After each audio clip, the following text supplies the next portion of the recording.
nuestros ojos, se seca su herida, se oyen ya los pasos del rey que se aproxima. Tanta ley aún nos queda, denunciar pueblo gente que Jesús está volviendo, victorioso y esplendente. Pronto vendrá, Cristo muy pronto vendrá, pronto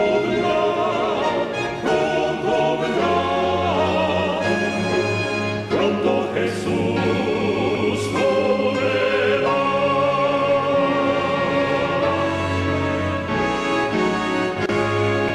Pronto Jesús. Pues en esta hora de la tarde, noche de este 4 de febrero del 2016, pues nos sentimos muy gozosos, muy contentos al tener esta hermosa segunda oportunidad de estar en contacto con los amigos y hermanos de toda la red.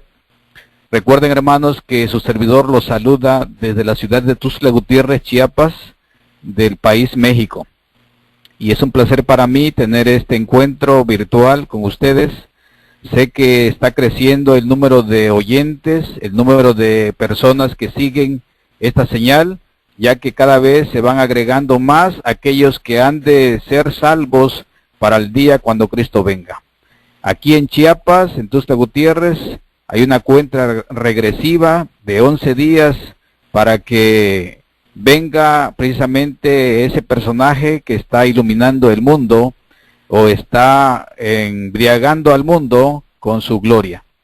Pero mis hermanos, quisiera antes que entremos a fondo, a detalle en los temas que esta noche vamos a tratar, pues es natural que tengamos que ponernos en las manos de Dios, porque como seres humanos somos simples instrumentos frágiles, tendientes a cometer errores, pero Dios, a pesar de nuestras flaquezas, nos utiliza y nos da la oportunidad de que podamos ser útiles, de alguna manera poniendo nuestros dones a su servicio. Vamos a orar en esta hermosa tarde de noche ya. Oremos. Amado Padre que estás en los cielos y también en el corazón de todos tus hijos, que con reverencia están dispuestos a escuchar tu voz y han apartado esta hora, este momento, para que podamos dedicarlo únicamente para tu honra y tu gloria. Te damos gracias en esta noche por la existencia, porque sin ella no seríamos nada, volveríamos a ser polvo, por la vida. Te damos gracias, Señor, por la libertad, por la salud, por la familia, por el sustento de cada día que tú has estado con nosotros, proveyendo los medios necesarios para que tengamos el alimento de cada día, por las libertades que aún gozamos, por los 4 ángeles que están deteniendo aún los 4 vientos de destrucción sobre la tierra. Por eso y más, Señor, en esta hora, nos ponemos en tus manos y suplicamos que seas tú, Señor, quien pueda guiar esta plática. Que tú seas el que pueda iluminar nuestro entendimiento, nuestra razón, para que si es necesario tomar decisiones, lo hagamos únicamente con el afán de agradarte a ti, oh Dios eterno.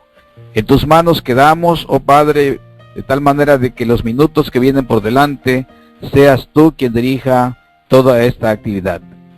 Te damos gracias en el dulce nombre de Jesús nuestro Salvador, a quien le damos siempre la honra y la gloria, desde ahora y por siempre en la eternidad. Amén. Pues bien, amigos, hermanos, el 26 de enero tuve ese privilegio de poder estar en contacto con amigos y hermanos de la red. Probablemente para usted sea la segunda ocasión que me escucha o posiblemente sea la primera vez.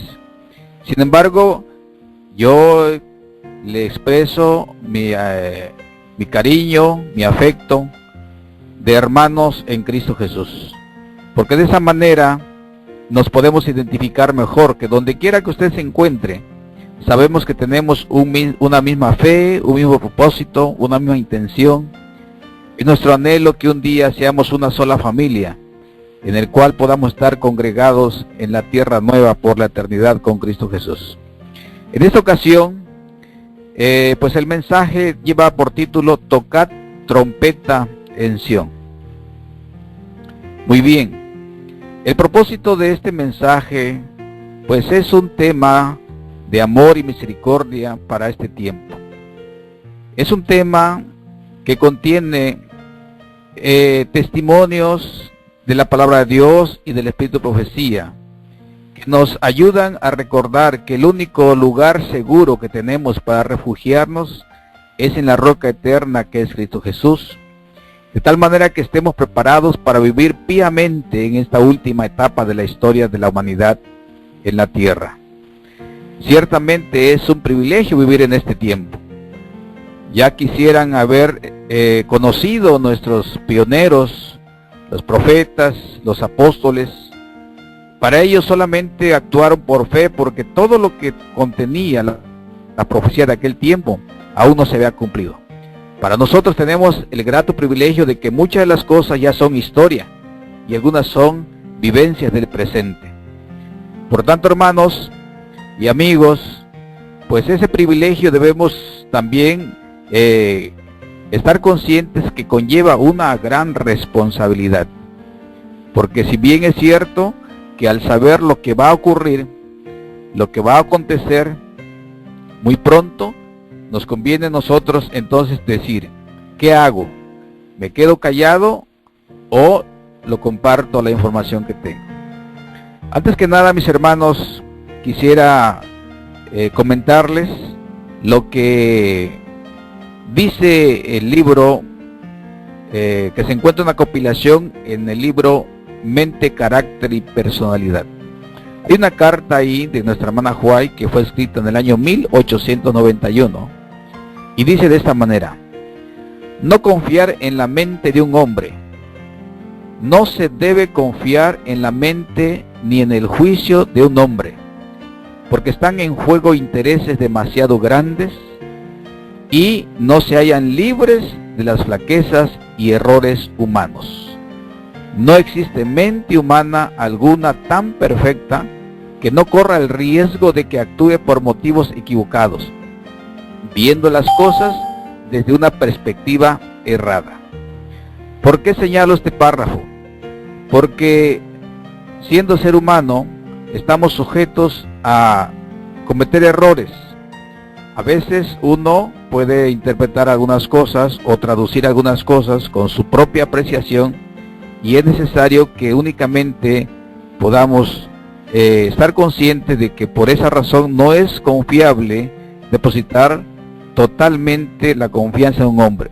Nuestra mente nunca debe perder la capacidad de ejercer ese don maravilloso que Dios nos dio, que es el libre albedrío. Nunca debemos ser reflectores de una mente. Siempre tenemos que conservar la capacidad de tomar nuestras propias decisiones. Dios tiene el poder y la capacidad de hacernos pensar bien de manera programada. Sin embargo, Él estaría invadiendo esa capacidad, ese don que nos dio de tomar decisiones.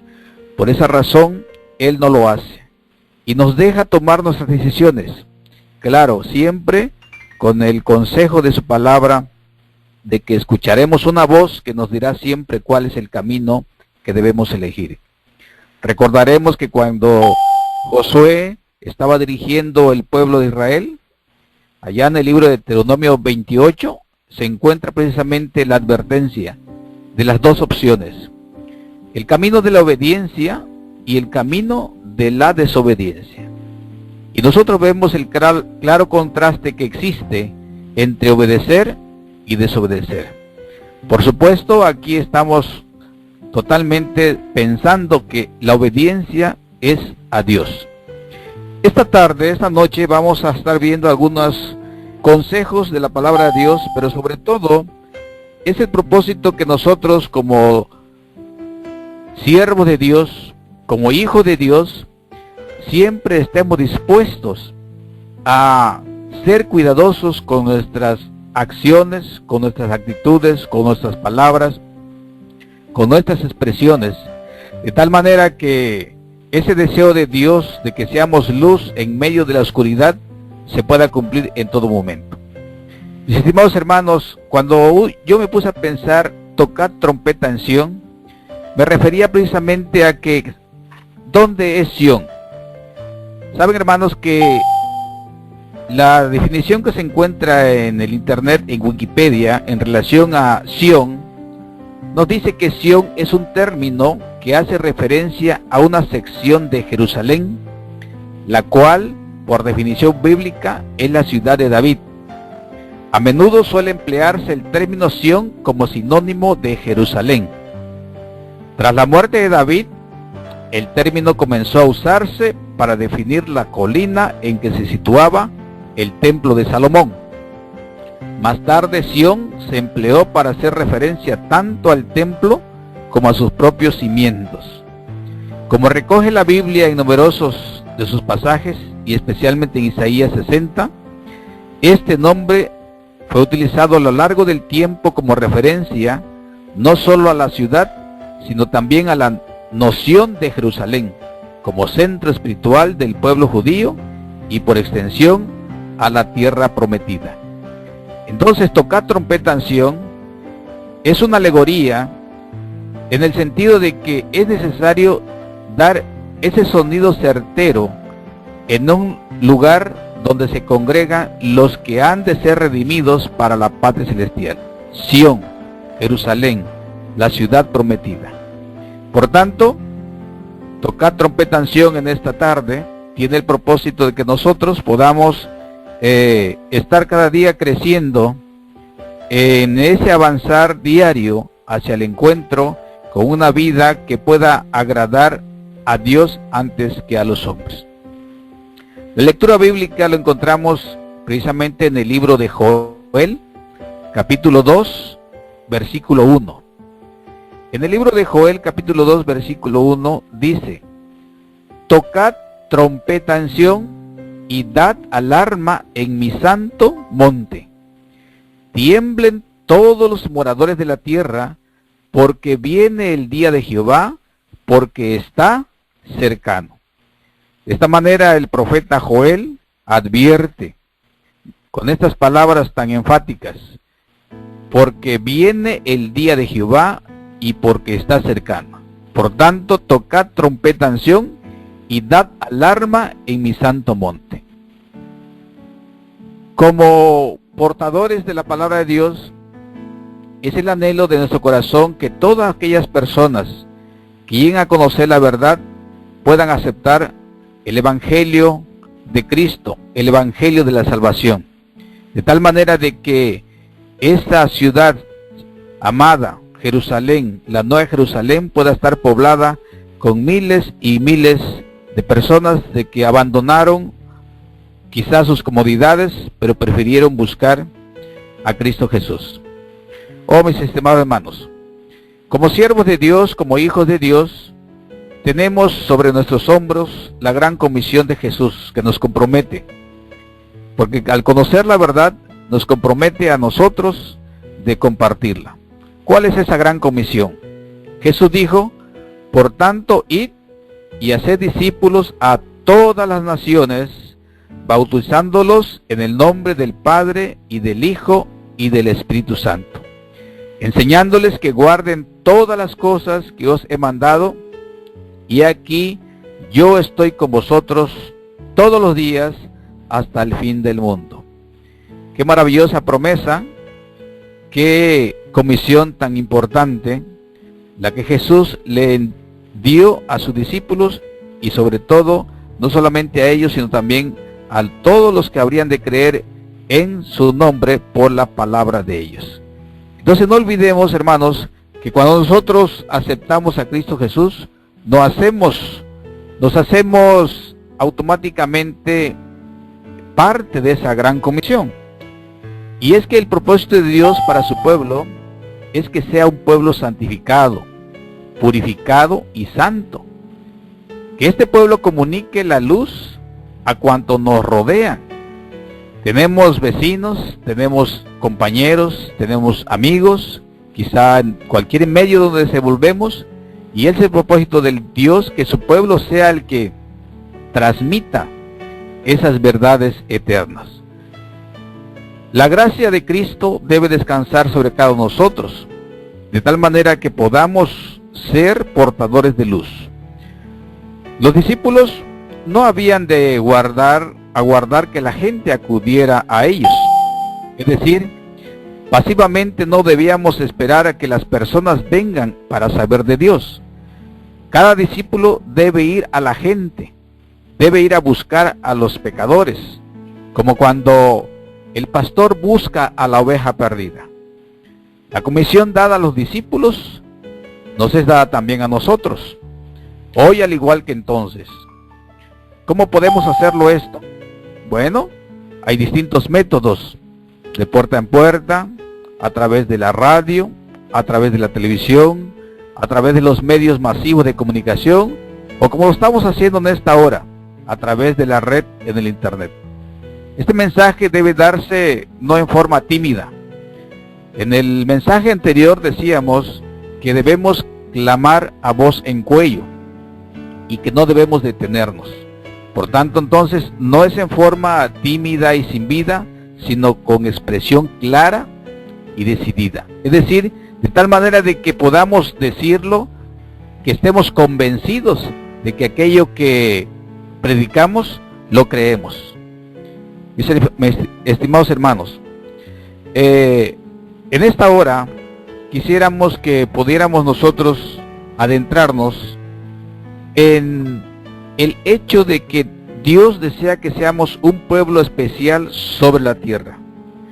Un pueblo que con su forma de vivir, con su manera de su vida cotidiana, pueda realmente demostrar que se está como peregrino en esta tierra, es decir, que no se está acomodando a las cosas de esta tierra.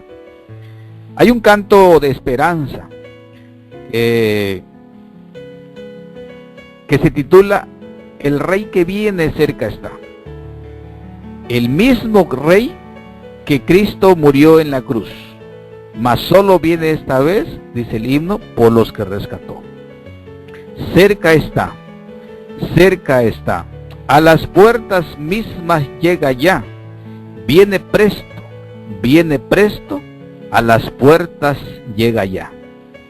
De su venida vemos ya señales muchas por doquier, y pronto el alba eternal podrán los pueblos ver.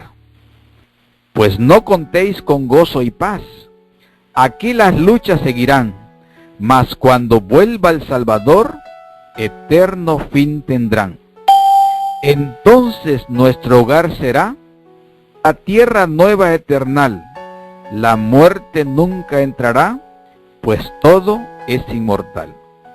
Las estrofas de este canto, de este himno de esperanza, nos dicen que Jesucristo viene pronto, y que aunque en esta tierra podamos tener luchas, y aunque no haya paz, y aunque haya aflicción, finalmente un día nuestro hogar será en la tierra nueva, esa tierra renovada en el que no habrá más llanto, no habrá más dolor, no habrá más muerte, sino que todo será felicidad. Ahora bien, hermanos, puesto que tenemos esta esperanza, puesto que tenemos esta promesa de Dios, y saben, hermanos, que la palabra de Dios, toda palabra de Dios es una sentencia que se cumple. Algunas cosas son agradables y queremos que suceda en nosotros. Por decir algo, cuando dice, cuando pases por el río no te anegarás, y cuando pases por las aguas, por el fuego no te quemarás, decimos, esa promesa, esa sentencia quiero que en mí se cumpla. O cuando dice, por ejemplo, caerán a tu lado 1000 y 10,000 a tu diestra, mas a ti no llegará, entonces decimos, esa promesa queremos que se cumpla. Pero hay ciertas palabras de Dios, hay ciertas sentencias que no quisiéramos que en nosotros se cumpla. Por ejemplo, aquella que dice que en los postreros días vendrán tiempos peligrosos, porque habrán hijos desobedientes a los padres, ingratos, infatuados. Saben que como padres no quisiéramos que esa sentencia se cumpla. No nos agradaría tener hijos rebeldes. O aquella otra que dice, por ejemplo, que los hijos se entregarán a los padres, o los padres se entregarán a sus hijos. Decimos, ojalá y no suceda eso en nosotros. Sin embargo, la palabra de Dios encierra sentencias que se tienen que cumplir. Por ejemplo, hay una que en lo particular nos llena, digamos, de actualmente de las noticias acerca de la iglesia.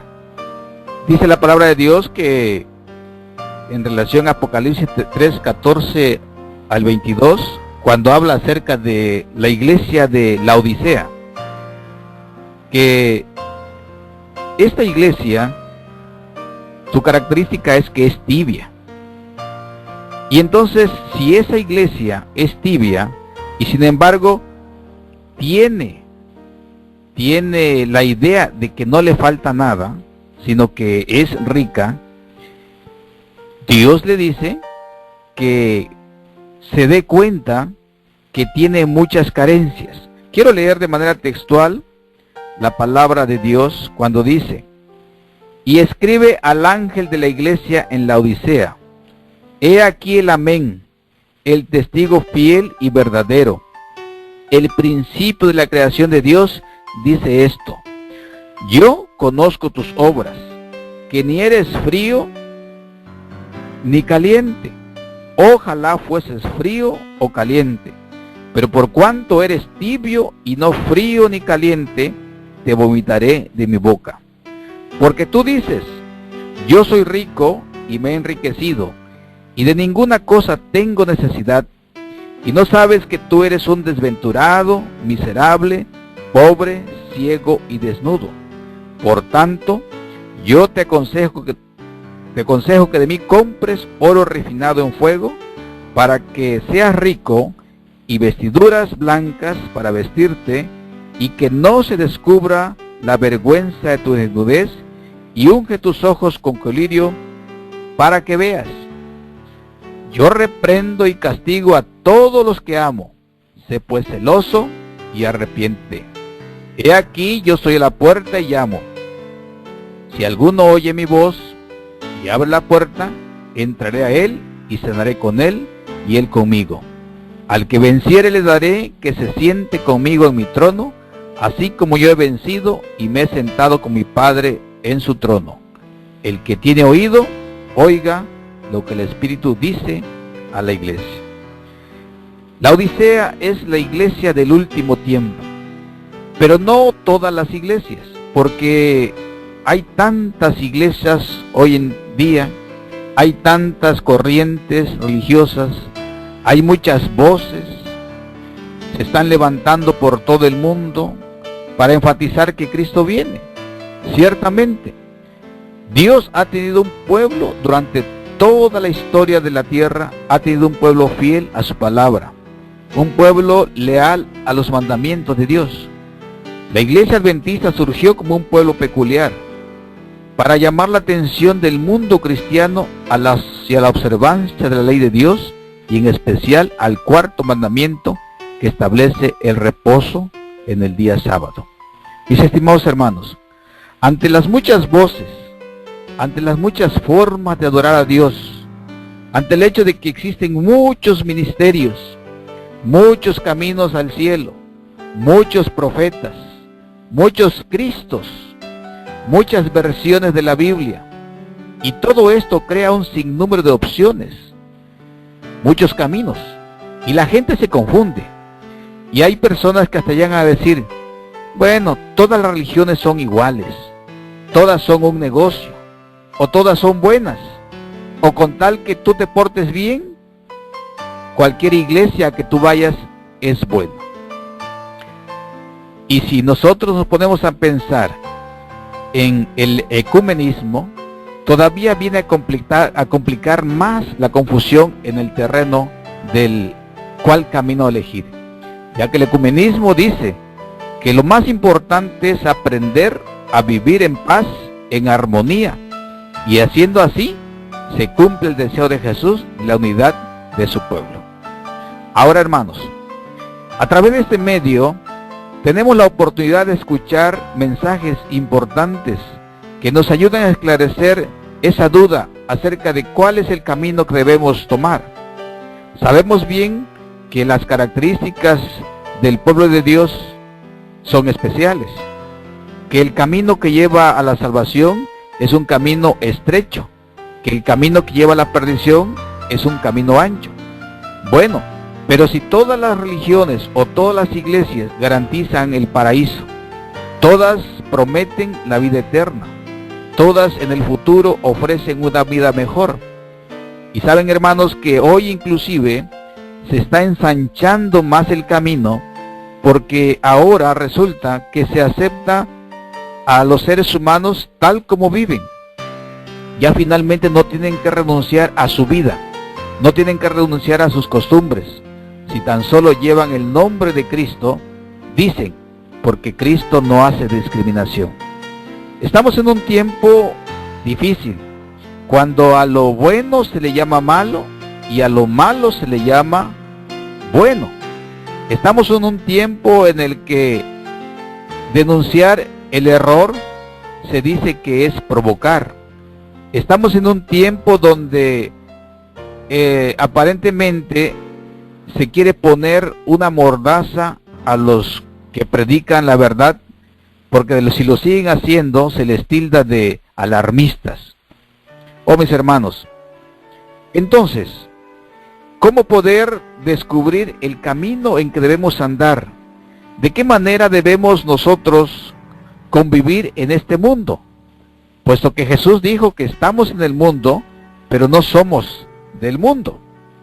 Y si nosotros no olvidamos que somos parte de la iglesia de la Odisea, de esas 7 iglesias, la última iglesia, la Odisea, cuya característica es principalmente la tibieza, y esa tibieza representa tener únicamente la apariencia de piedad, pero negar la eficacia del evangelio. Es decir, es un pueblo que si Cristo estuviera en este tiempo, diría: este pueblo de labios me honra, pero su corazón está lejos de mí. Ahora, hermanos, cuando uno ve todas las amonestaciones fuertes que los profetas daban, no vayamos a pensar que las amonestaciones venían sobre naciones impías que no conocían a Dios. Saben, hermanos, que cuando Dios enviaba a sus profetas para amonestar de manera fuerte, con palabras, digamos, que podíamos pensar pareciera ser para los impíos, resultaba que era para el pueblo que conoce a Dios. Y hoy no es distinto, porque es necesario, hermanos, que el pueblo que conoce a Dios despierte. Es necesario que ese pueblo que está leyendo la Biblia y que dice ser conocedor de las profecías, despierte, para que no sea simplemente un pueblo que honre a Dios de labios, sino que a través de una vida práctica se pueda también testificar de que realmente creemos lo que decimos. Y es que, mis amigos, la vida realmente es congruente. Por ejemplo, si una persona tiene sed, lo más natural es que vaya y tome un vaso de agua. O si tiene hambre, pues solicite alimento para comer. Si vamos a hacer un viaje, con anticipación nos preparamos. Por ejemplo, una pareja que próximamente se va a casar, pues uno lo ve comprando todo lo necesario y haciendo todos los preparativos para ese evento. Y cuanto más cerca está el día en que ha de suceder ese matrimonio, uno ve que las personas están afinando detalles para ese momento especial. Y cuando nosotros decimos que Cristo viene pronto, nuestros labios dicen que Cristo viene pronto, pero a través de nuestras vidas es probable que sigamos nosotros edificando, haciendo planes de viajes. Es probable que todavía estemos comprometidos totalmente con el mundo, y de esa manera negamos la eficacia del mensaje. Es decir, que no hay una congruencia entre lo que estamos hablando y lo que estamos viviendo. Mis hermanos, en realidad debemos entonces considerar cómo estamos actuando como pueblo que decimos creer en la segunda venida del Señor. Quisiera leer en el libro de Romanos, capítulo 12, donde dice: así que, hermanos, os ruego por la misericordia de Dios que presentéis vuestros cuerpos en sacrificio vivo, santo, agradable a Dios, que es vuestro culto racional. Es decir,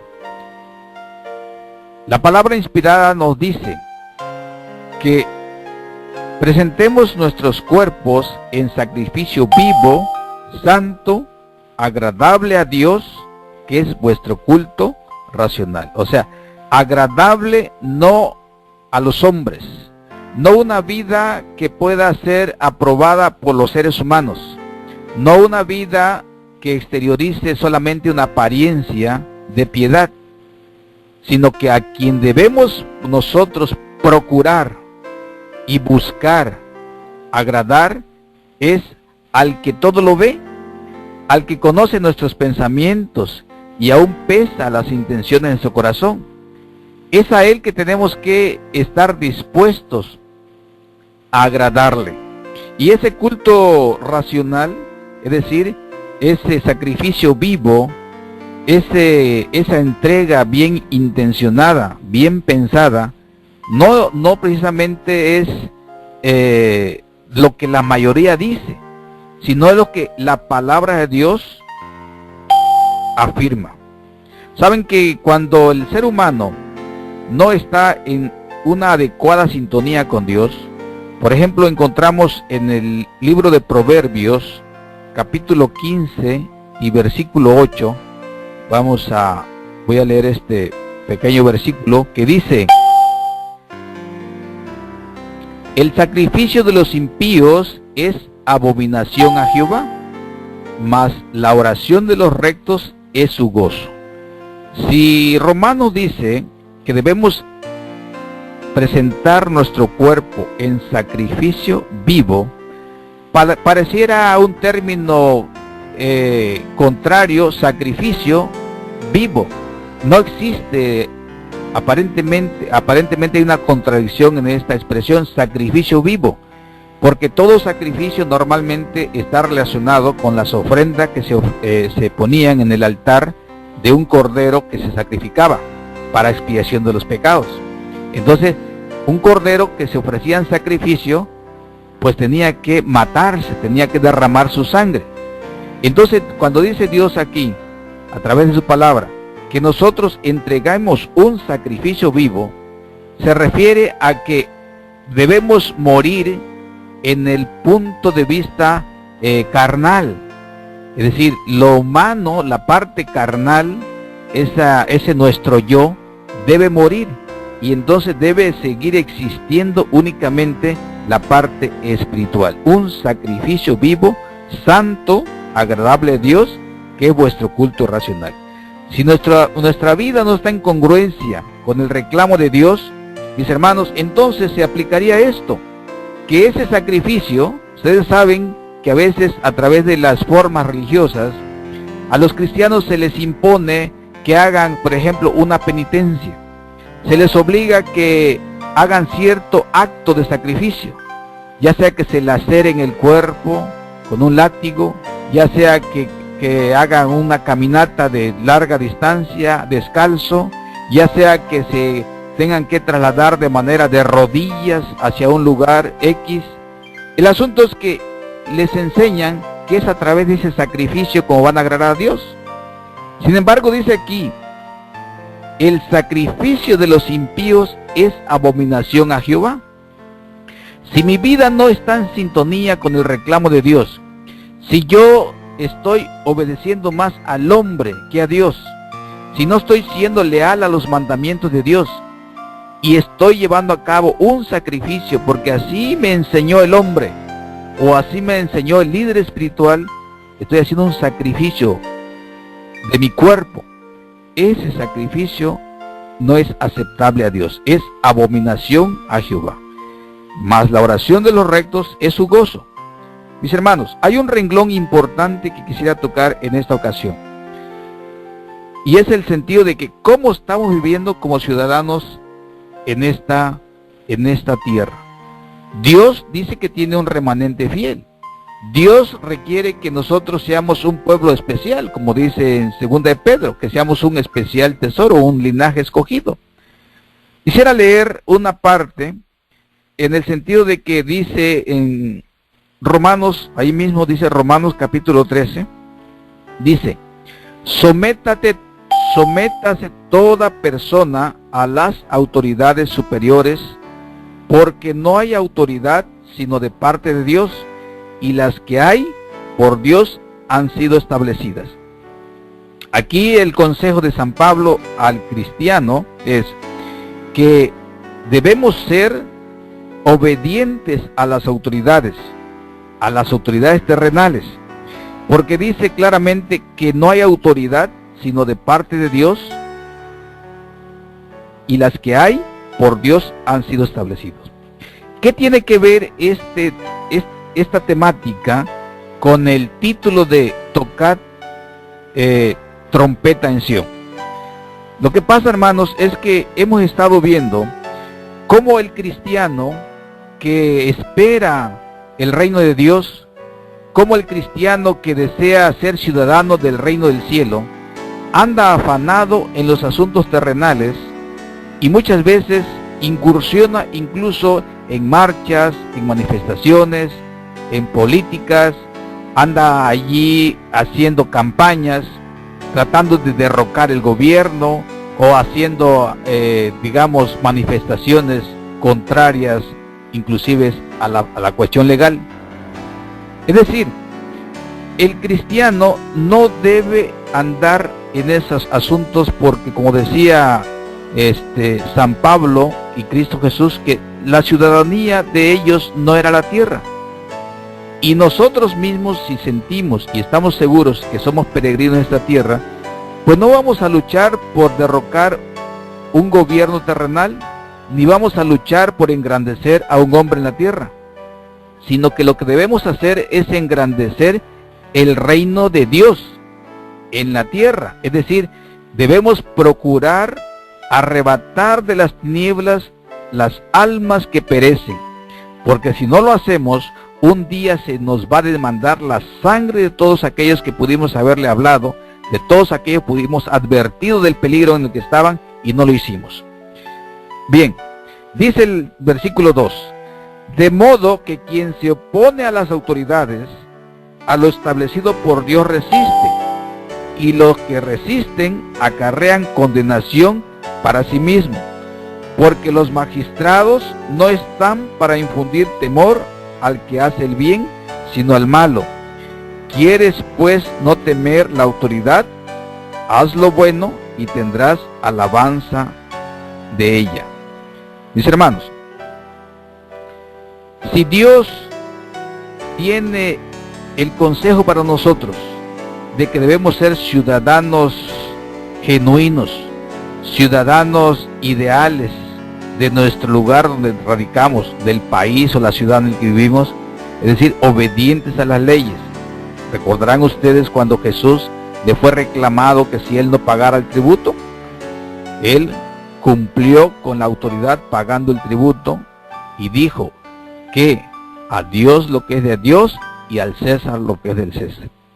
¿Por qué quiero hacer este comentario, hermanos? Porque ciertamente dentro de los ministerios que están surgiendo, también sucede de que pareciera ser que es una norma que se está siguiendo de desacreditar la autoridad de las personas, y no solo la del gobierno, sino las autoridades religiosas. Cuando uno piensa de esta manera que el hombre debe influir en los reinos terrenales, uno puede automáticamente pensar que Jesús, a pesar que tenía tanta influencia en lo social, al grado de que pudo haber sido él coronado rey cuando entró triunfal en Jerusalén, sin embargo él claramente delimitó su ministerio diciendo que él no venía por un poder terrenal al estilo de los hombres. Él venía a salvar lo que se había perdido, de los cuales somos tú y yo. Ahora bien, si bien es cierto que debemos estar sujetos a las autoridades, también es cierto que hay una regla. Vamos a ver qué dice en 1 de Pedro 2.13. Aquí en 1 de Pedro 2.13 dice la palabra de Dios de esta manera.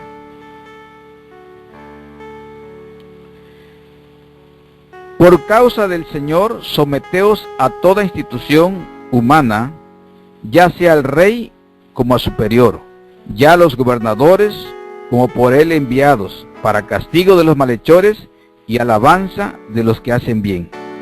Porque esta es la voluntad de Dios, que haciendo bien, hagáis callar la ignorancia de los hombres insensatos, como libres, pero no como los que tienen la libertad como pretexto para hacer lo malo, sino como siervos de Dios. Es decir, hay una regla de obediencia, hay una orden de sometimiento a la autoridad. Jesús mismo se sometió al imperio romano, es decir, él no protestó a pesar de que el juicio que le aplicaron fue ilegal, fue injusto. Él no apeló a que le fuera cambiada la sentencia de muerte. Él se sometió a esa autoridad, aunque la sentencia era totalmente ilegal. El juicio fue totalmente ilegal. Sin embargo, Jesucristo lo admitió, lo aceptó, porque si no lo hubiera hecho, si se hubiera rebelado contra la autoridad de su tiempo, pues estaría negando el consejo de que nos da a nosotros de que nos sometamos. Claro, no es nada agradable cuando uno es víctima de una injusticia. Es agradable ser llevado preso por algún delito que no se cometió. Pero saben, hermanos, que principalmente en este tiempo final que estamos viviendo, sabemos que hacia allá va nuestra vida. Sabemos que hacia allá apunta, que cuando usted esté haciendo las cosas buenas para evangelizar, para predicar, para denunciar el error, usted va a ser acusado de un delincuente. Usted va a ser señalado como causante de división. Usted va a ser acusado como disidente. Usted va a ser acusado como que perturba la unidad y la paz. Y esa ley que según usted, que existe pues, por ejemplo en el estado de Chiapas hay una ley que garantiza la paz social. Y de acuerdo a esa ley, toda manifestación, toda expresión que se haga en contra del gobierno o en contra de una autoridad es interpretada como violentar la paz social y tiene suficiente elementos para ser llevado preso. Incluso si desde el punto de vista de predicar la verdad, usted se para en un lugar y va a denunciar que existen errores en el pueblo que están causando el desagrado de Dios y que por tanto deben separarse, deben salir de ese mundo de pecado, puede usted ser señalado como enemigo de la paz y la unidad. Ahora, ¿cuál es la regla? ¿Cuál es la regla que vale entonces para decir, entonces si existe una ley que me puede ser aplicada como que estoy violentando la paz y la unidad, ¿debo dejar de predicar? ¿Debo dejar de señalar el error? ¿Debo dejar de denunciar esos pecados tan terribles que Dios no soporta, que Dios abomina? ¿Qué haremos? Saben que en el libro de Hechos, capítulo 5 y versículo 29, tenemos una respuesta contundente y clara. de tal manera que no seamos amedrentados con las leyes terrenales. Es cierto, tenemos que ser ciudadanos ideales, que cumplan con sus deberes cívicos, con sus deberes constitucionales. Pero saben, hermanos, que cuando la palabra de Dios dice, vamos a recordar brevemente lo que se encuentra en el libro de Hechos, capítulo 5. Para el bien de nuestros amigos que quizá no están tan familiarizados con la historia de los Hechos de los Apóstoles, vamos a hacer esta narración. Dice, Pedro y Juan son perseguidos. Hechos capítulo 5, versículo 17. Entonces, levantándose el sumo sacerdote y todos los que estaban con él, esto es, la secta de los saduceos, se llenaron de celos y echaron mano a los apóstoles y los pusieron en la cárcel pública. Aquí vamos a ver que la autoridad del sumo sacerdote se ejerció contra los apóstoles y los pusieron en la cárcel. Pero un ángel, dice, mas un ángel del Señor, abriendo de noche las puertas de la cárcel y sacándolos, dijo, id y puestos en pie en el templo, anunciad al pueblo todas las palabras de esta vida. Quiero que podamos hacer énfasis en esto. La orden del ángel que abrió la cárcel para que los apóstoles salieron fue esta: id y puestos en pie en el templo, anunciad al pueblo todas las palabras de esta vida. Habiendo oído esto, entraron de mañana en el templo. O sea, los apóstoles, después que salieron de la cárcel, entraron, dice, de mañana en el templo y enseñaban. ¿Qué cosa enseñaban? Lo que ellos recibieron la orden del ángel que los rescató de la cárcel. Al mismo tiempo, entre tanto, dice, vinieron el sumo sacerdote y los que estaban con él y convocaron al concilio y a todos los ancianos de los hijos de Israel y enviaron a la cárcel para que fueran traídos. Es decir, que el concilio convocado por el sumo sacerdote ignoraba que los apóstoles que habían sido encarcelados, el ángel los había libertados. El sumo sacerdote en el concilio se habían reunido para decir, ¿qué haremos con estos hombres que encarcelamos ayer? Y iban a tomar acuerdo, por tanto, enviaron que fueran traídos los presos que estaban en la cárcel. Pero cuando llegaron los alguaciles, versículo 22, no los hallaron en la cárcel.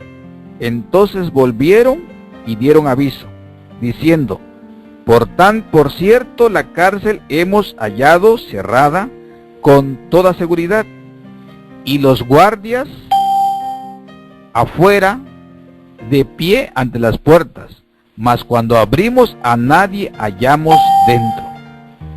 Es decir, el informe de los que fueron por los presos es, la cárcel está intacta, las puertas están aseguradas con los cerrojos y sus candados, y afuera están los guardas totalmente despiertos, de pie firmes, para que nadie salga y nadie entre sin autorización. Sin embargo, cuando entramos a la cárcel, no había nadie adentro. Ahora, versículo 24. Cuando oyeron estas palabras, el sumo sacerdote y el jefe de la guardia del templo y los principales sacerdotes dudaban en qué vendría a parar aquello. Es decir, esta experiencia que pasaron los miembros del concilio debería ser suficiente para reconocer que estos hombres no eran hombres comunes, porque ¿cómo era posible que se habían quedado bajo llave en la cárcel ahora no estuvieran? Sin embargo, ellos empezaron a dudar qué va a suceder. Y dijo, pero viniendo uno les dio esta noticia: he aquí los varones que pusiste en la cárcel están en el templo y enseñan al pueblo. Es decir, si no los hallaron en la cárcel, los anduvieron buscando y los hallaron justamente en otra ala del templo donde estaban predicando acerca del Señor Jesucristo. Entonces fue el jefe de la guardia, versículo 26, con los alguaciles y los trajo sin violencia, porque temían ser apedreados por el pueblo. La única razón por la cual no los fueron a traer de nueva cuenta con violencia y no los azotaron es porque había mucho pueblo interesado en escuchar las verdades que los apóstoles estaban contando. Ahora, cuando los trajeron, los presentaron en el concilio, y el sumo sacerdote les preguntó, diciendo, ¿no os mandamos estrictamente que no enseñaseis en ese nombre? Y ahora habéis llenado a Jerusalén de vuestra doctrina, y queréis echar sobre nosotros la sangre de ese hombre. Fíjense bien, amigos y hermanos, que en esta declaración, estas personas que estaban en el concilio, los sacerdotes y los ancianos, sí sabían positivamente que ellos habían puesto a Jesús en una condición de un juicio falso para que fuera crucificado en la cruz. Sin embargo, aquí ellos le estaban culpando a los apóstoles, diciéndole que no deben predicar en ese nombre. Ni siquiera ellos se sentían con la libertad de mencionar el nombre de Jesús. Simplemente decían, no os mandamos estrictamente que no enseñaseis en ese nombre. Y de manera despectiva dicen, y ahora habéis llenado a Jerusalén de vuestra doctrina y queréis echar sobre nosotros la sangre de ese hombre. O sea, de manera despectiva se referían a Jesús. Saben, hermanos, que la respuesta que se encuentra en el versículo 29 es la que quiero retomar en esta noche, para que realmente como siervo de Dios, que a pesar de que vamos a comportarnos de manera legal, de manera genuina, de manera correcta, como ciudadanos bien portados, que vamos a ser ciudadanos íntegros, que vamos a cumplir con nuestros deberes, que no vamos a estar en marchas y manifestaciones, en protestas, en comentarios negativos contra el gobierno, porque realmente no es el plan de Dios hacer eso, ni destruir un reino terrenal, ni edificar un reino terrenal. Nuestra misión en la tierra debemos estar conscientes que es edificar el reino de Dios que pronto va a venir. Es decir, nuestra ciudadanía no está en esta tierra. Nosotros somos peregrinos en este tiempo y estamos caminando hacia la Canaán celestial.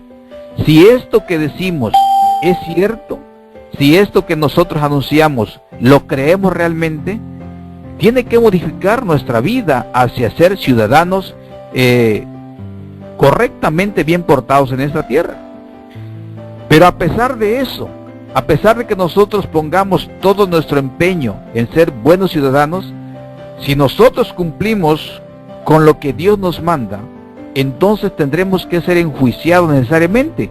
Tendremos tribulación, tendremos angustia, tendremos persecución, seguramente seremos confrontados en un juicio incorrecto, un juicio ilegal.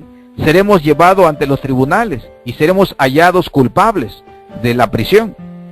Pero saben, hermanos, que no tenemos que dejarnos atemorizar, no tenemos que dejarnos amedrentar, no tenemos que retroceder ante la misión, porque Dios nos dio una comisión. Por tanto, id y haced discípulos a todas las naciones, enseñándoles que guarden, ¿verdad?, todas las cosas, ¿verdad?, que yo os he enseñado. Y esto precisamente lo que los apóstoles dijeron. Versículo 29. Respondiendo Pedro y los apóstoles dijeron, es necesario obedecer a Dios antes que a los hombres. Es necesario obedecer a Dios antes que a los hombres. Es decir, ¿cómo podemos conciliar entonces lo que dice Romanos 13:1, cuando dice que debemos someternos a toda persona, a las autoridades? Dice, sométase toda persona a las autoridades superiores.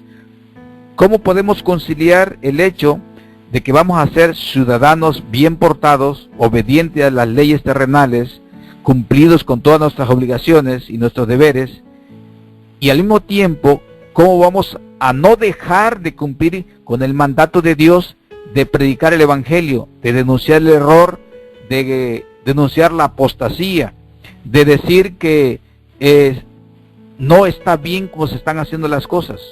Por ejemplo, si las leyes se están aprobando para autorizar el matrimonio gay, ¿cómo nosotros decir, oye, me quedo callado? ¿O debo decir, escrito está que eso está mal? ¿Debo denunciar las cosas que son contrarias a la palabra de Dios? ¿O por respeto a la autoridad debo guardar silencio? Hay muchas leyes que se están aprobando en contra de lo que Dios aprueba. Hay muchas cosas que las leyes humanas están avanzando hacia las tinieblas, hacia el pecado. Se está legislando a favor de la homosexualidad, a favor del lesbianismo, a favor del aborto, a favor de legalizar la droga, a favor de que los matrimonios de un mismo sexo puedan adoptar niños. ¿Se imaginan? Se está legalizando el pecado. Las cámaras, los congresos están legislando contrario a la voluntad de Dios. Y sabemos que esa misma cámara de legisladores en todo el mundo se está preparando para imponer la ley dominical. Primero lo está haciendo Estados Unidos. Ya Estados Unidos prácticamente tiene su ley hecha, solamente espera que sea sancionada para que sea puesto en vigor. Y juntamente cuando esto suceda, todos los demás países del mundo seguirán su ejemplo. Sabemos bien que se va a legislar para que el domingo sí sea obligatorio reposarlo, contrario a la norma de Dios, contrario a la ley de Dios. Entonces, ¿cómo podemos conciliar de vivir en este mundo sin ser de este mundo? ¿Cómo podemos nosotros ser la luz de este mundo, la sal de esta tierra, dar sabor, iluminar al mundo, pero al mismo tiempo cuidar de que no violentemos las leyes? ¿Saben, hermanos? Hay un punto de referencia claro en Hechos 5:29. Es necesario obedecer a Dios antes que los hombres. Cuando existan dos órdenes, una es del hombre, uno es de la autoridad terrenal, y la otra es la orden de Dios, la orden divina, entonces nunca dude, hermano, amigo, nunca dude y recuerde esto. Es necesario obedecer a Dios antes que a los hombres. Precisamente en esta historia, las autoridades religiosas, el sumo sacerdote y los ancianos, los miembros seguramente del Sanedrín, tomaron a los apóstoles. No querían que ellos predicaran el reino de Dios, no querían que predicaran acerca de Jesús, no querían que denunciaran los errores en la religión de su tiempo, porque recordarán ustedes que la parte religiosa se había hecho tan difícil, de tal manera que buscar a Dios era casi imposible. Y ahora que estaban dando a conocer que a través de Cristo Jesús, el mediador, el que es el intercesor entre Dios y los hombres, había venido a la tierra y había sido crucificado, había sido sepultado, pero había resucitado, y con ello la esperanza para que todo aquel que entregue su vida a Cristo sería salvo. Ahora que estaba el evangelio hecho carne, las buenas nuevas que se anunciaron con tanto tiempo, ya había venido a la tierra. Ahora los mismos religiosos querían callar las voces de estos hombres. Y le dijeron, ¿qué no entiende? Es como que le dijeron, ¿qué acaso ustedes no entienden que no deben enseñar en ese nombre? ¿Qué acaso no entienden que está prohibido predicar en el nombre de Jesús? ¿Quiénes lo dijeron? Las autoridades religiosas. Querían decir, solo deben predicar aquello que no nos afecte. Pero saben, hermanos, que aquí los apóstoles de manera categórica dijeron, es necesario obedecer a Dios antes que a los hombres. Y nosotros, hermanos, nos encontramos en un tiempo en el que vamos a ser enjuiciados por causa de la verdad. No es de extrañarse que ya en otros lugares los hermanos que están predicando la verdad presente están siendo considerados como infractores de la ley.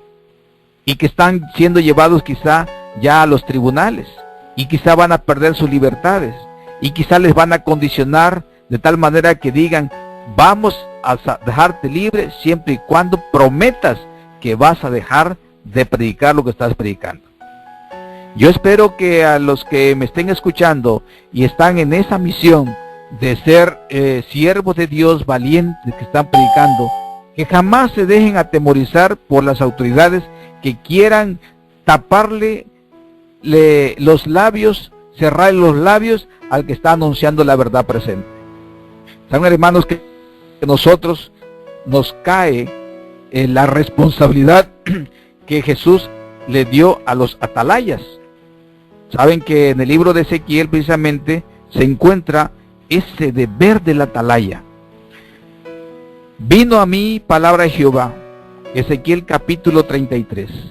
Vino a mí palabra de Jehová diciendo, hijo de hombre, habla a los hijos de tu pueblo y diles, cuando trajere yo espada sobre la tierra y el pueblo de la tierra tomare un hombre de su territorio y lo pusiere por atalaya, y él viere venir la espada sobre la tierra, y tocare trompeta, y avisare al pueblo, cualquiera que oyere el sonido de la trompeta, y no se apercibiere, y viniendo la espada lo hiriere, su sangre será sobre su cabeza. El sonido de la trompeta oyó, y no se apercibió, su sangre será sobre él, mas el que se apercibiere, librará su vida. Pero si la atalaya, versículo 6 del capítulo 33 de Ezequiel, pero si el atalaya viere venir la espada y no tocare la trompeta, y el pueblo no se apercibiere, y viniendo la espada hiriere de él a alguno, este fue tomado por causa de su pecado, pero demandaré su sangre de mano del atalaya. A ti, pues, hijo de hombre, te he puesto por atalaya a la casa de Israel, y oirás las palabras de mi boca, y los amonestarás de mi parte. Cuando yo dijere al impío, impío de cierto morirás, si tú no le hablares para que se aguarde el impío de su camino, el impío morirá por su pecado, pero su sangre yo le demandaré de tu mano. Y si tú avisares al impío de su camino, para que se aparte de él, y él no se apartare de su camino, él morirá por su pecado, pero tú libraste tu vida. En este caso, hermanos, cada uno de nosotros que conoce que estamos en los últimos tiempos de la historia de esta tierra, que sabemos que esa señal inequívoca, que es precisamente la legislación dominical, que señala el principio en el que inmediatamente después de la ley dominical, se tiene que establecer la opresión a través de que no se pueda comprar ni vender a menos que se acepte esta marca. Cuando signifique desobedecer a las autoridades terrenales, signifique ser declarado culpable de un delito contra la humanidad, porque será un delito considerado de los más graves, es decir, un delito que atenta contra la paz social de la humanidad. Es un delito que de tal magnitud que se va a dictar sentencia, sin duda alguna, de muerte, porque hoy en día existen delitos graves a los cuales en algunos países los condenan con muerte. Pues eso mismo, hermanos, pues mayormente uno de los países que tiene establecido en su código penal el decreto de muerte es Estados Unidos. Estados Unidos tiene categorizados los delitos y él dice cuándo una persona, un delincuente, merece morir, porque su delito es grave. Pues resulta que no guardar el domingo como día de reposo va a ser considerado un delito contra la paz, contra la unidad de la humanidad. Y como el hombre de pecado va a decir que a causa de los desobedientes están cayendo sobre la tierra las plagas, entonces, hermanos, cualquiera que se le halle culpable del delito de violentar la observancia del domingo va a ser llevado ante un tribunal y sin duda alguna se le va a declarar que es digno de muerte. Por eso vamos a callar, por eso vamos a guardar silencio, por eso vamos a entonces a ya no denunciar que el domingo es falso, por eso entonces vamos a dejar de decir que quien estableció el domingo es un poder terrenal que actúa bajo el poder del dragón. Por eso acaso ya vamos a callar, porque nos pueden quizá tildar de enemigos de la paz social. Hermanos, si nosotros conocemos la verdad, hemos sido puestos por atalaya al pueblo.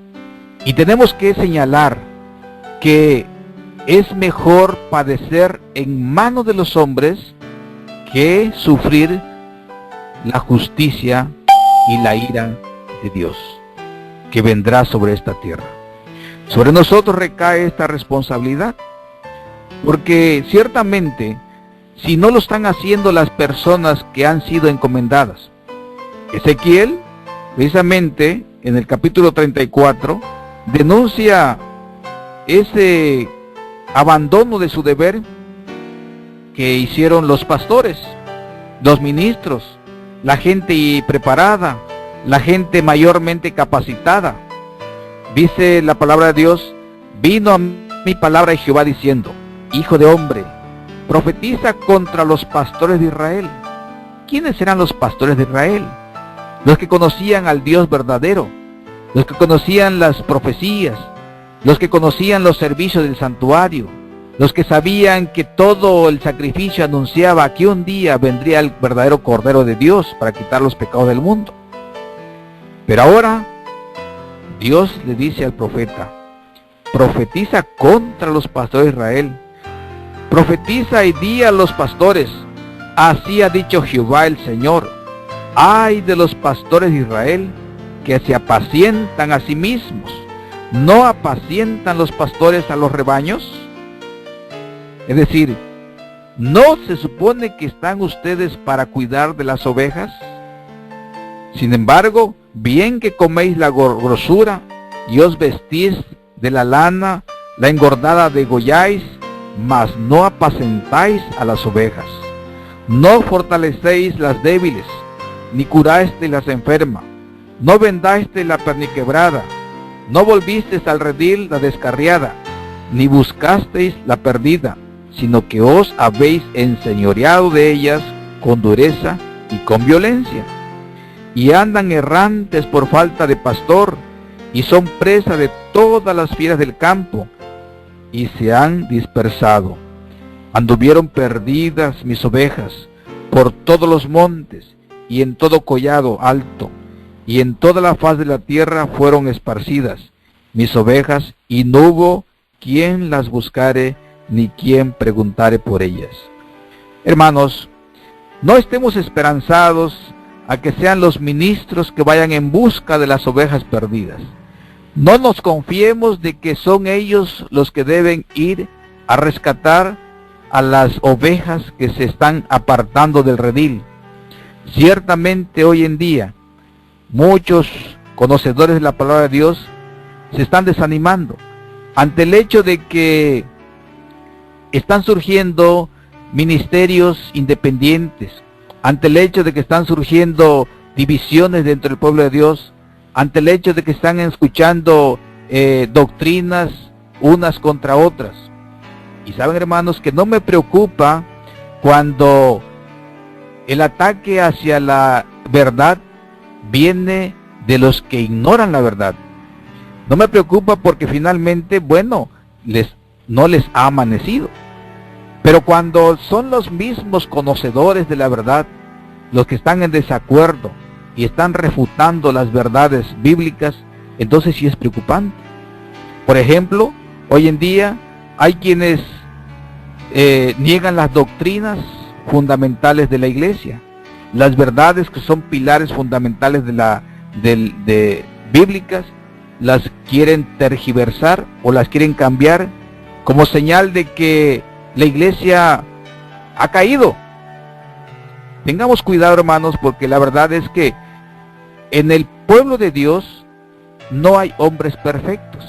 Por eso leí al principio, leí ese comentario que dice mente, carácter y personalidad, cuando dice que no debemos nosotros depositar nuestra confianza en un hombre, que no debemos ser, digamos, ser el reflejo de lo que otro dice, porque ninguna mente humana es tan perfecta que no corra el riesgo de que actúe por motivos equivocados, viendo las cosas desde una perspectiva errada. La verdad es que Dios tiene un pueblo en la tierra. Ese pueblo en la tierra se caracteriza por ser leal a los principios de la palabra de Dios. Y saben, hermanos, que ese pueblo que conoce la verdad, pero que además lo vive, lo practica, hace de él su vida diaria, transforma sus actividades diarias acorde a la voluntad de Dios, por cierto, no es un pueblo muy grande. La palabra de Dios siempre ha calificado al pueblo de Dios de una manera como un remanente. Recordaremos nosotros cuando Elías se quejó y dijo: Señor, solo yo he quedado, ¿sí? Solo yo he quedado. Y entonces la divina respuesta fue de que dijo Dios: me he reservado 7,000 hombres que no han doblado la rodilla ante Baal. Es decir, a nuestro alrededor podemos ver apostasía, podemos ver errores, podemos ver acciones contrarias a la voluntad de Dios. Pero eso no significa, hermanos, que el plan de Dios va a fracasar, porque quien dirige el pueblo de Dios en la tierra es Cristo Jesús, no los hombres.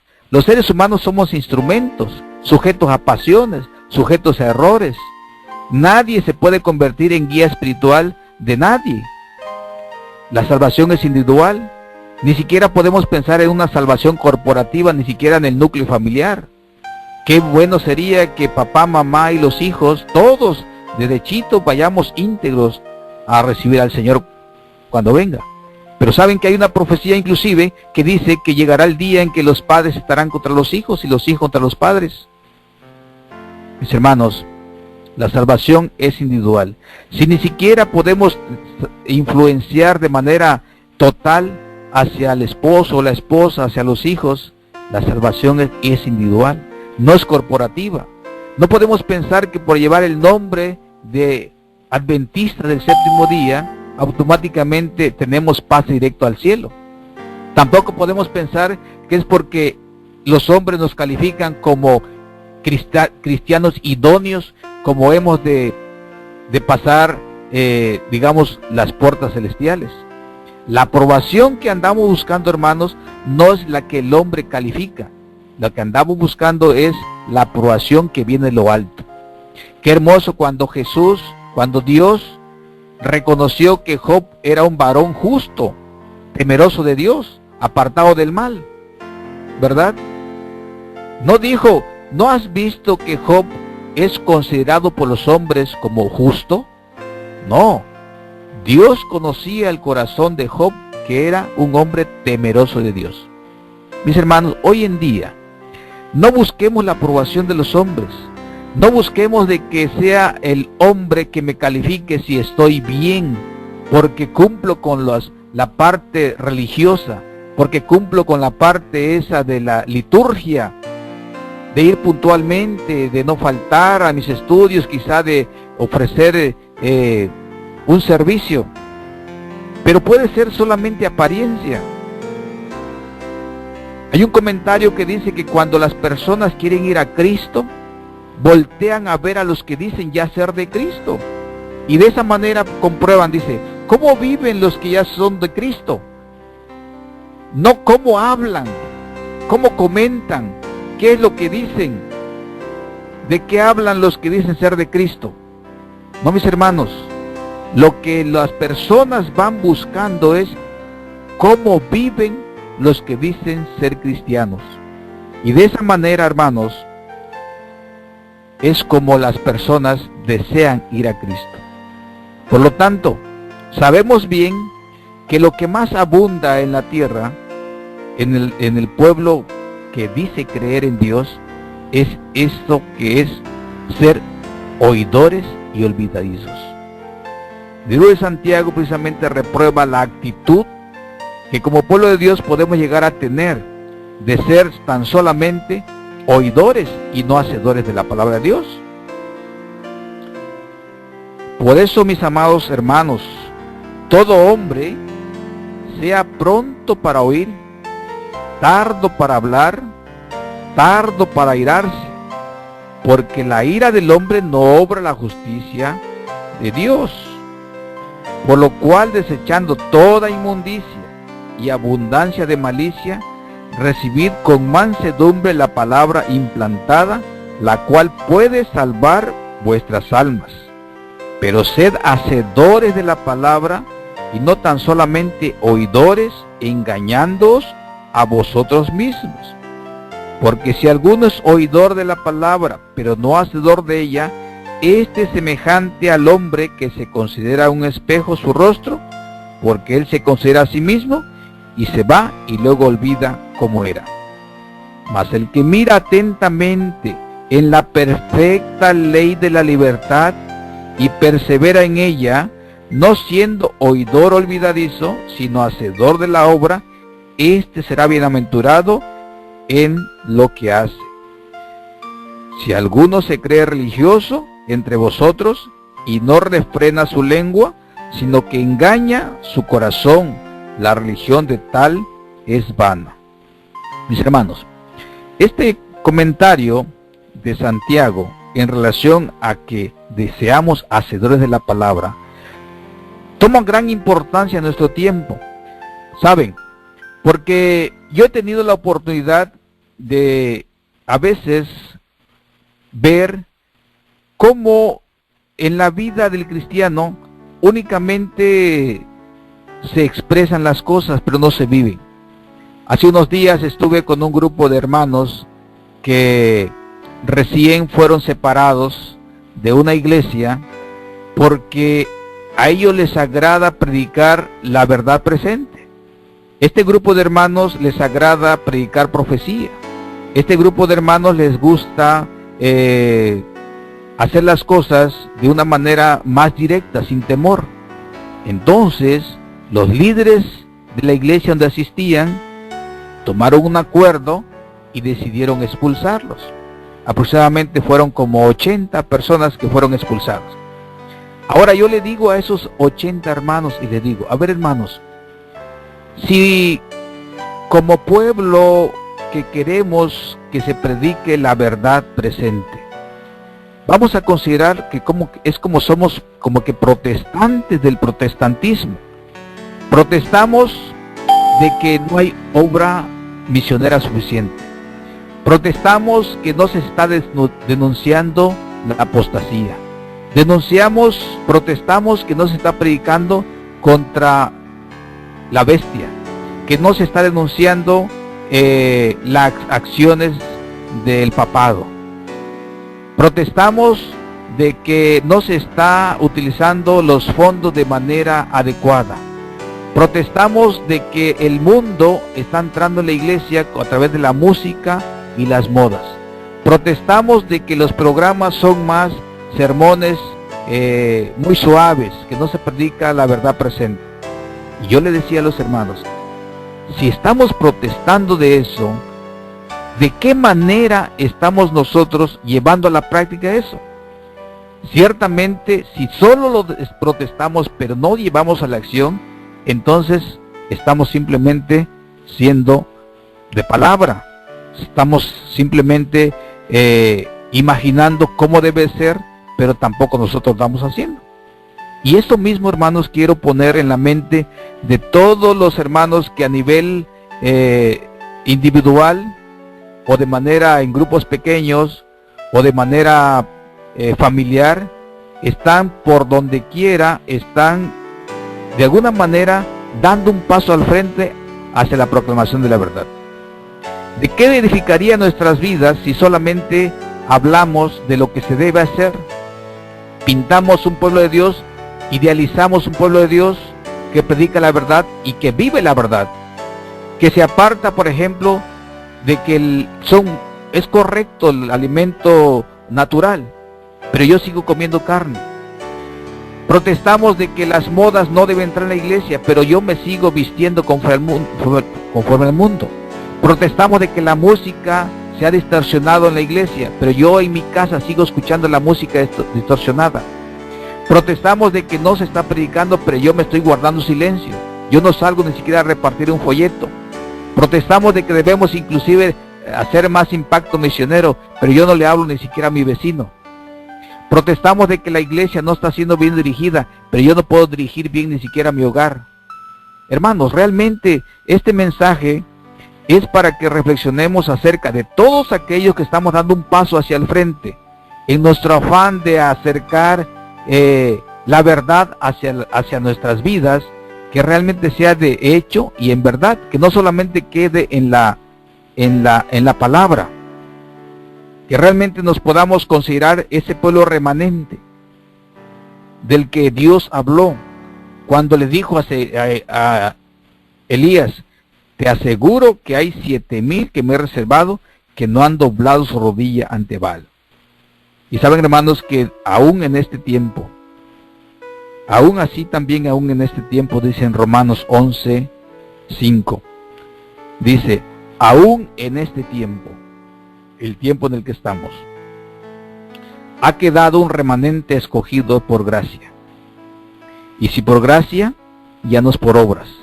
De otra manera la gracia no es gracia, y si por obras, ya no es gracia. De otra manera la obra ya no es obra. Hermanos, recordemos algo muy importante. Satanás no está airado, pero la guerra le está haciendo al remanente. Recordaremos, hermanos, que el dragón se llenó de ira contra la mujer, contra la iglesia que predica la verdad, contra la iglesia que tiene la doctrina de la verdad. Está airado, pero en realidad le interesa hacer la guerra y destruirlo únicamente a los descendientes de esa iglesia, los que guardan los mandamientos de Dios y tienen el testimonio de Jesucristo. Porque de pronto nos encontramos con hermanos que son de la iglesia y tienen una vida abundante, totalmente entregada a las cosas de este mundo.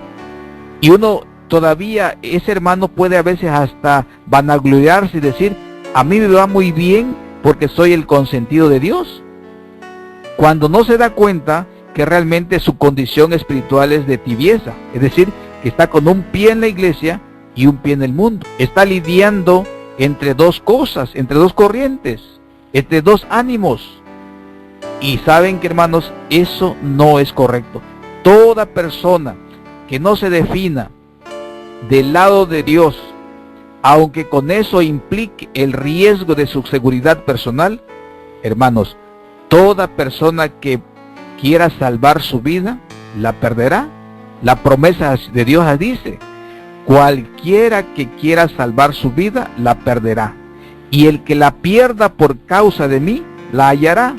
Jesucristo es categórico cuando dice: no temáis al que tiene el poder de matar y destruir el cuerpo. Tener mejor temor a aquel que tiene potestad sobre el espíritu. Y saben, estimados hermanos, que yo quisiera en esta noche dejar un mensaje para mis estimados amigos y hermanos que en donde quiera están proclamando la verdad presente, para que realmente ya no titubeemos entre dos situaciones, dos sentimientos. Si Jehová es Dios, si Baal es Dios, seguidle. Y si Jehová es Dios, id en pos de él. Y definamos, como cuando dijo Josué: pero yo y mi casa serviremos a Jehová.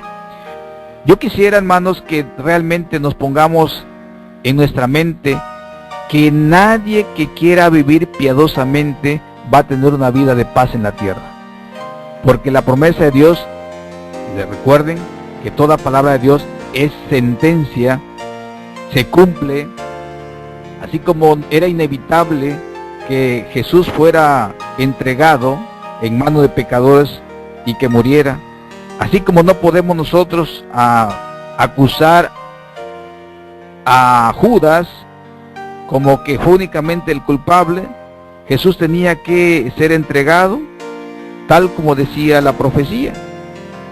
Y mis estimados hermanos, todo aquel que quiera vivir piadosamente en Cristo Jesús tendrá que sufrir persecución. O sea, no es nada extraño que si nosotros dedicamos nuestra vida de lleno al servicio de Dios, nos van a odiar, y no necesariamente los que de por sí nos malmiran. Incluso personas cercanas a nosotros van a estar dispuestos a denunciarnos como herejes, como pecadores, porque saben positivamente que no nos vamos a alinear a la autoridad cuando la autoridad vaya en contra del mandato de Dios. Es decir, hermanos, afirmemos nuestro rostro. Dice la palabra de Dios que cuando Cristo fue a Jerusalén y sabiendo lo que le iba a suceder, ¿saben?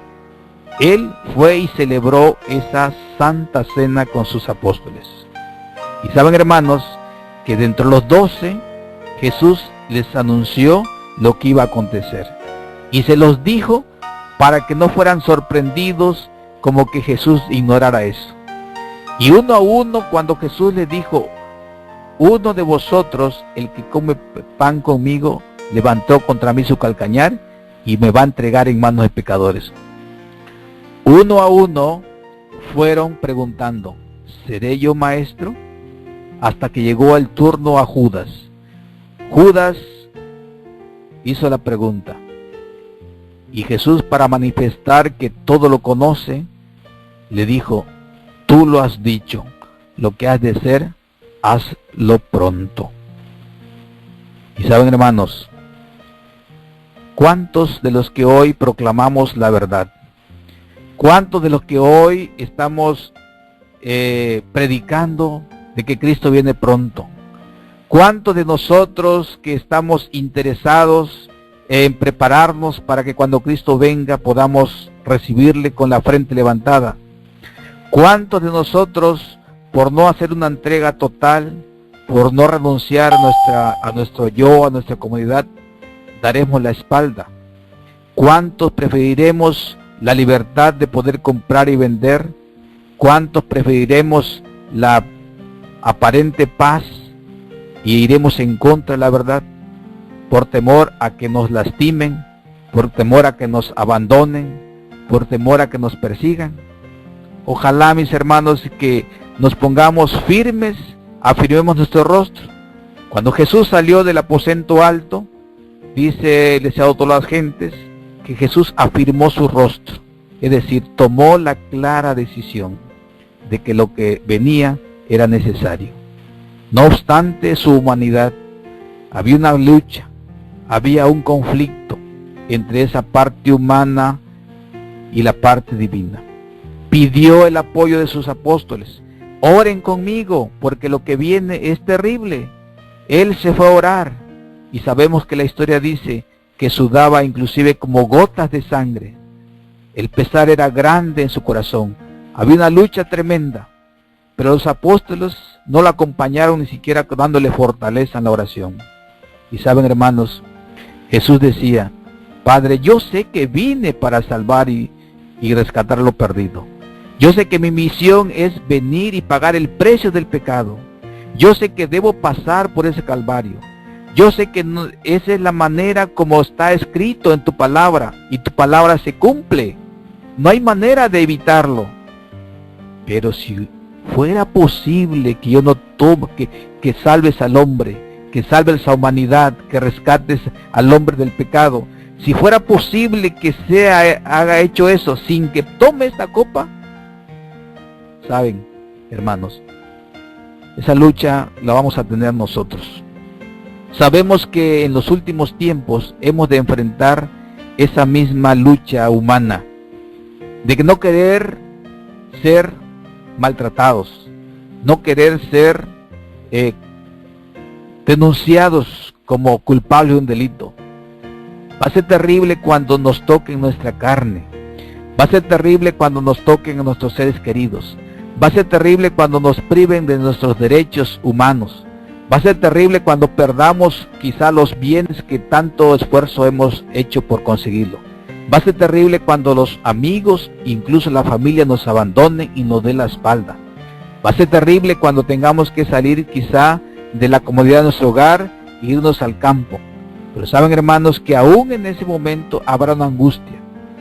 La pluma inspirada lo narra como el tiempo de angustia de Jacob. Es decir, que en nosotros habrá un conflicto. Si estamos haciendo lo correcto o será que estamos actuando incorrectamente. Mis hermanos, seamos ciudadanos íntegros.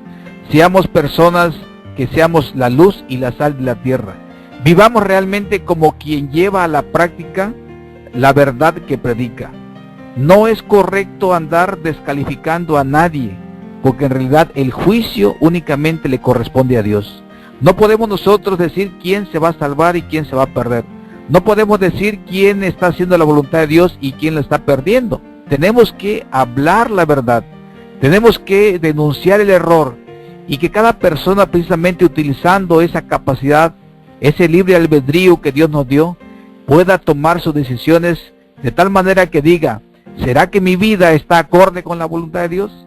¿Será que mi proceder está siendo de acuerdo a Dios? El mayor peligro del hombre, del cristiano, es cuando está solo. Es probable que de manera conjunta, de manera corporativa, no tengamos mucha lucha, porque siempre influye la presencia de un hermano o una hermana, un equipo de hermanos a nuestro lado. De tal manera de que no es el lugar, no es el momento para que el enemigo logre vencernos en las tentaciones. Pero la lucha más difícil es cuando estamos solos, o cuando estamos lejos del hogar, o cuando estamos de viaje. Es cuando existe la posibilidad de faltar a Dios. Es cuando estamos haciendo nuestras transacciones, cómo compramos, cómo vendemos, cómo hablamos. ¿No será que estamos practicando el fraude, la mentira, el error? ¿No será que todavía en nuestros labios no existe esa integridad? ¿No será que todavía juramos en vano? ¿No será que todavía levantamos falso testimonio? ¿No será que en el santo sábado todavía compramos o vendemos? ¿No será que estamos deshonrando a nuestros padres? ¿No será que todavía tenemos nuestros dioses falsos que no hemos abandonado?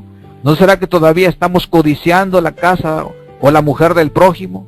¿No será que todavía con nuestras palabras estamos matando al espíritu? Porque la palabra de Dios dice que aún diciéndole necio a nuestro hermano, lo estamos matando. ¿No será que todavía estamos robándole al patrón porque nos paga por 8 horas y le trabajamos 7? ¿O no le trabajamos ni siquiera de manera correcta? ¿No será que estamos todavía viviendo de manera tibia y no nos definimos como el pueblo de Dios? Hermanos, ¿cuántas cosas son tan frágiles? Por supuesto que ya leímos que la salvación es por gracia. Sin embargo, esa gracia se ve reflejada en una vida de santificación, en una vida de pureza, en una vida de integridad. Es decir, Jesucristo dijo que bienaventurados somos cuando por su causa digan toda clase de maldiciones y toda clase de insultos mintiendo. Es decir, que me acusen de adúltero, que me acusen de ratero, que me acusen de mentiroso, que me acusen de delincuente, pero que sea mintiendo, que ninguna de esas acusaciones coincida con que ciertamente estoy viviendo un pecado. Mis hermanos, la promesa de Dios es de que Él va a restaurarnos. Él va a convertir lo corruptible en incorrupción, lo mortal en inmortalidad. Y saben, hermanos, que llegará ese día muy pronto en el que seremos transformados, pero antes tenemos que luchar para que nuestro carácter se vaya asemejando a ese modelo que Cristo nos dio el ejemplo. Yo deseo, mis hermanos, que este mensaje pueda servir de aliento para que no renunciemos, para que no seamos tan frágiles ante las persecuciones. El enemigo nos conoce. Satanás sabe cuáles son nuestras flaquezas, cuáles son nuestras habilidades. Precisamente el libro de Santiago dice que cada quien peca de acuerdo a su concupiscencia. Es obvio que si a quien no le gusta el alcohol, pues puede estar en medio de las botellas y no le atrae, ¿sí? Pero cuando uno es arrastrado por sus propias concupiscencias, entonces se da a luz el pecado y como consecuencia del pecado, la muerte. Yo deseo, hermanos, que nosotros nos podamos procurar mantener buena nuestra manera de vivir. Así dice la palabra de Dios en 1 de Pedro capítulo 2, versículo 11. Amados, yo os ruego como extranjeros y peregrinos, ¿saben? Somos extranjeros en la tierra, somos peregrinos en la tierra, que os abstengáis de los deseos carnales que batallan contra el alma, manteniendo buena vuestra manera de vivir entre los gentiles. Es decir, no es que yo voy a vivir solamente bien entre los hermanos que me conocen, entre los que estudiamos la Biblia. Soy un santo, soy perfecto, hablo correctamente, es decir, me comporto de la mejor manera. No, mi vida buena debe ser correcta entre los gentiles, manteniendo buena vuestra manera de vivir entre los gentiles. Y luego dice, para que en lo que murmuran de vosotros como de malhechores, glorifiquen a Dios en el día de la visitación al considerar vuestras buenas obras.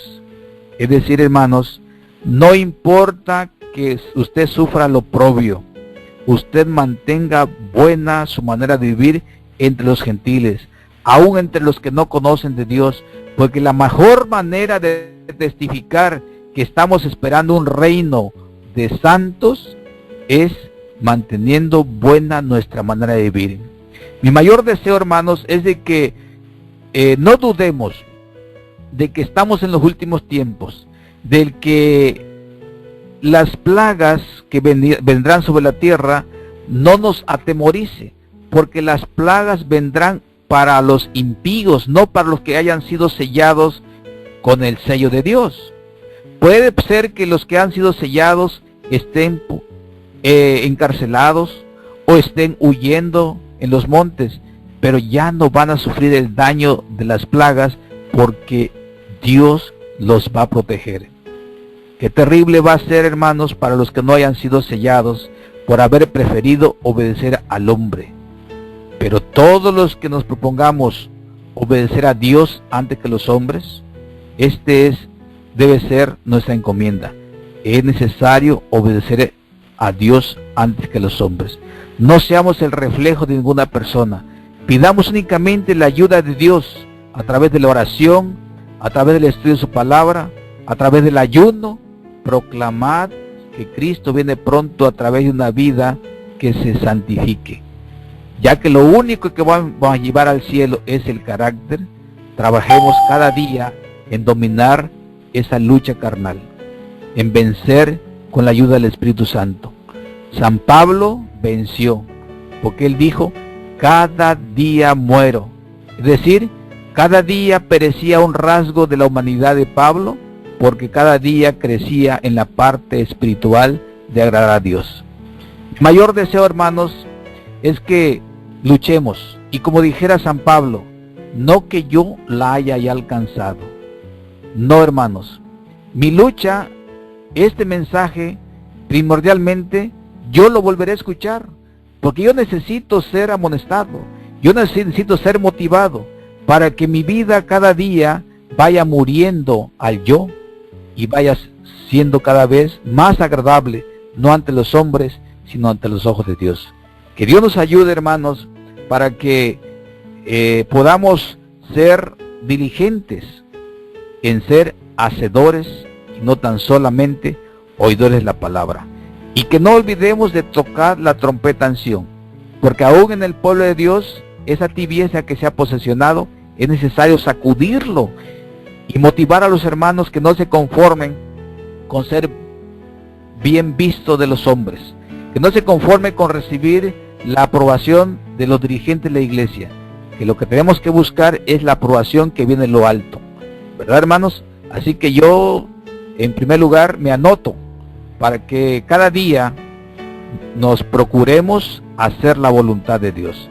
Prediquemos, pero vivamos. nos convenzamos de que Dios viene pronto, que nos convirtamos también para que cuando Cristo venga no seamos avergonzados. Que Dios nos bendiga en esta noche, que sea una noche de paz, que sea una noche de reflexión, que recobremos las fuerzas y que podamos el día de mañana estar dispuestos como soldado de Cristo, salir con la idea de testificar. Lleve en su mano una revista, lleve en su mano un libro, lleve siempre un material, lleve en mente un versículo, lleve esté dispuesto siempre a presentar la verdad, sin temor.